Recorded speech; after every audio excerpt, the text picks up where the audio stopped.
बिस्मिल्लाहिर्रहमानिर्रहीम। अस्सलाम वालेकुम अज़ीज़ तलबा। फाइनेंशियल अकाउंटिंग में आज हम एक नए टॉपिक पे बात करेंगे और आज का जो हमारा टॉपिक है वो है फाइनेंशियल स्टेटमेंट्स।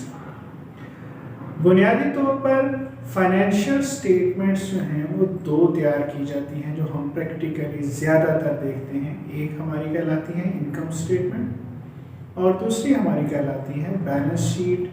इसे हम स्टेटमेंट ऑफ फाइनेंशियल पोजीशन भी कहते हैं। अब देखिए, हमारा अकाउंटिंग साइकिल जो है वो ये होता है कि हम लोग स्टार्ट देते हैं ट्रांजैक्शन को जर्नलाइज करने से। पहला स्टेप हमारा जर्नल का होता है। जर्नल की जितनी भी ट्रांजैक्शन इंटर हुई भी होती हैं उन्हें फिर हम पोस्ट करते हैं लेजर्स के अंदर। लेजर्स में हम बैलेंसिंग का प्रोसेस करते हैं, बड़ी साइड में से छोटी साइड माइनस करते हैं और फिर हमारे पास बैलेंस आ जाता है। और वो जितने भी बैलेंसेस हैं, तमाम लेजर्स के जो बैलेंसेस हैं वो हम ट्रायल बैलेंस में इकट्ठे कर लेते हैं और ट्रायल बैलेंस का जो टोटल होता है वो हमारा दोनों साइड्स जो हैं वो इक्वल होती हैं। डेबिट साइड हमेशा बराबर होती है क्रेडिट साइड। यहाँ तक का जो प्रोसेस था ये हम अपने शुरू के लेक्चर्स में सीख चुके हैं। अब यहाँ से जो आखिरी स्टेप है वो है फाइनेंशियल स्टेटमेंट्स के हवाले से। जैसा कि मैं आपको बता चुका हूँ कि बुनियादी तौर पर दो फाइनेंशियल स्टेटमेंट्स हमें ज़्यादातर तैयार करनी पड़ती हैं। एक हमारी इनकम स्टेटमेंट कहलाती है और दूसरी जो है वो बैलेंस शीट कहलाती है।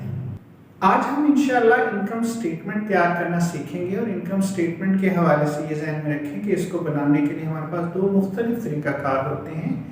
एक हमारी कहलाती है सिंगल स्टेप इनकम स्टेटमेंट और दूसरी जो है वो मल्टी स्टेप इनकम स्टेटमेंट कहलाती है। सिंपल जो स्टेटमेंट तैयार की जाती है ये नॉर्मली वो ऑर्गेनाइजेशन तैयार करती हैं जो सर्विसेज सेक्टर के अंदर या सर्विसेज इंडस्ट्रीज के अंदर काम कर रही होती हैं, जो बेसिकली सर्विस प्रोवाइडर्स होते हैं। जैसे लॉयर फर्म हो गई, कोई हॉस्पिटल हो गया, कोई एजुकेशनल इंस्टीट्यूशंस हो गई। अब क्योंकि ये सर्विसेज प्रोवाइड कर रहे होते हैं तो ये नॉर्मली जो अपनी इनकम स्टेटमेंट तैयार करते हैं वो सिंगल स्टेप जो है वो इनकम स्टेटमेंट जो है वो तैयार करते हैं। अब सिंगल स्टेप इनकम स्टेटमेंट को तैयार करने के लिए बुनियादी तौर पर हमें सिर्फ दो चीज़ों को देखना है। एक हमारी रेवेन्यूज कहलाती हैं और दूसरे हमारे जो है वो एक्सपेंसेस कहलाते हैं। तो पहले हम अपनी जितनी भी रेवेन्यूज हैं वो हम इकट्ठी रिकॉर्ड कर लेते हैं। ये सर्विसेज रेवेन्यू हो सकती हैं, ये रेवेन्यू फ्रॉम कमीशन हो सकती हैं, इंटरेस्ट रिसीव्ड हो सकता है। तो कहीं से भी हमने कोई भी काम करने के बाद जो रेवेन्यू जनरेट की है वो हम सारी रेवेन्यूज जो है वो पहले रिकॉर्ड कर लेते हैं और उसके बाद फिर हम दूसरे स्टेप में अपने जितने भी एक्सपेंसेस हैं वो हम रिकॉर्ड करते हैं। अब इसमें हम सैलरीज पे करते हैं, रेंट पे करते हैं, यूटिलिटी बिल्स पे किए जाते हैं, एडवर्टाइजिंग के एक्सपेंसेस होते हैं, हमारे इंश्योरेंस अगर हमने करवाई हुई है उसकी पेमेंट हो जाती है, वेजेस पे करनी है। तो कोई भी एक्सपेंसेस जो बेसिकली हमारी कॉस्ट है वो हम यहाँ पे शो कर रहे होते हैं और मैचिंग कॉन्सेप्ट के तहत हम अपनी जो रेवेन्यूज हैं और जो हमारे एक्सपेंसेस या कॉस्ट हैं उनको मैच करते हैं और देखते हैं कि इनमें से कौन सा ज़्यादा है।